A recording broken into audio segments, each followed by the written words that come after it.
Alright, welcome brothers and sisters, cause this is one juicy tale you don't want to miss. It all started with Cubana Chief Priest, the man who practically lives and breathes luxury, strutting into the Federal High Court in Lagos. Picture the scene, the cameras flashing, the crowd buzzing with anticipation. Why was he there, you ask? Well, word on the grapevine had it that during one of his legendary parties at the swanky Eko Hotel, he went all out with the Naira notes, treating them like they were going out of style.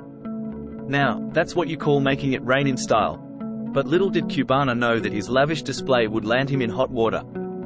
The Economic and Financial Crimes Commission, EFCC, with their eagle eyes always scanning for trouble, wasted no time swooping in. They slapped him with not one, not two, but 3 hefty charges, accusing him of splurging and defacing the sacred Naira at the party. It was like a bombshell dropped on his doorstep.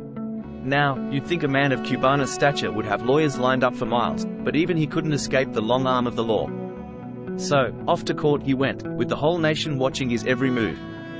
As the legal proceedings unfolded, it was like watching a high-stakes drama play out in real life. The prosecution laid out their case, painting Cubana as the Naira-wielding villain of the story, while his defense team fought tooth and nail to clear his name. The tension in the courtroom was palpable, with every word uttered carrying the weight of Cubana's fate. Then came the moment of truth, the judge's ruling. After hours of deliberation, the verdict was in. Cubana Chief Priest was granted bail, but not without a hefty price tag, and 10 million and 2 sureties to vouch for his good behavior. It was a temporary reprieve, but the battle was far from over. But hold your horses, folks. This was just the beginning of Cubana's legal odyssey. The EFCC wasn't about to let him off the hook that easily. They made it clear that they were casting their net wide, investigating other high-flying celebrities who dared to toy with the Naira. It was a warning shot fired across the bow, a reminder that no one was above the law. But hold your horses. That wasn't the end of the saga. EFCC spilled the tea, saying they're hot on the trails of several other big shots who've been playing fast and loose with the Naira. It's like they're saying, no one is above the law, mate. Remember Bobrisky? Yep, he got himself in a similar pickle and ended up serving 6 months for his antics. So, Cubana Chief Priest is probably sweating bullets, waiting to see what's next in his own legal drama. As the courtroom drama unfolds, everyone's glued to their seats, waiting to see how it all pans out.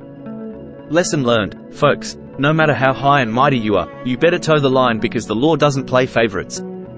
As Cubana awaited his next court appearance, the whole country held its breath, waiting to see how this modern-day saga would unfold.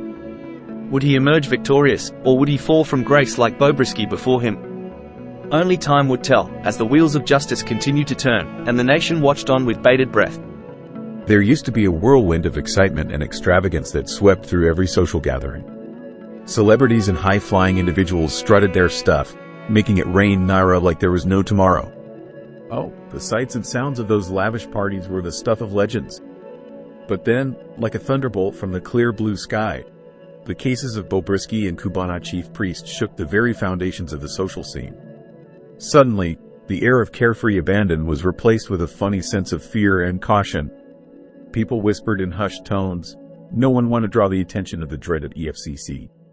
In social events across the country, you'd hardly find anyone daring enough to whip out a wad of cash and start showering it on the crowd. The once make-it-rain sight of Naira notes fluttering through the air had become a rarity, as if someone had cast a spell of frugality over the land. Funny, the lengths people were willing to go to cover their tracks. Videos of past parties, once proudly displayed on social media, were now being hastily deleted, as if trying to erase any evidence of their former extravagance. It was a digital purge of epic proportions, as people scrambled to distance themselves from any hint make it rain. But amidst the fear and trembling, there was a silver lining, a newfound respect for the humble Naira. It was as if the currency itself had become imbued with a newfound aura of importance and dignity. People spoke of it in reverent tones, mindful of its value and the consequences of flouting the law. In this topsy-turvy world where caution reigned supreme, the saying, "The fear and respect for Naira is now the beginning of wisdom," took on a whole new meaning. It was a lesson learned the hard way, but one that had transformed the social landscape in ways no one could have predicted.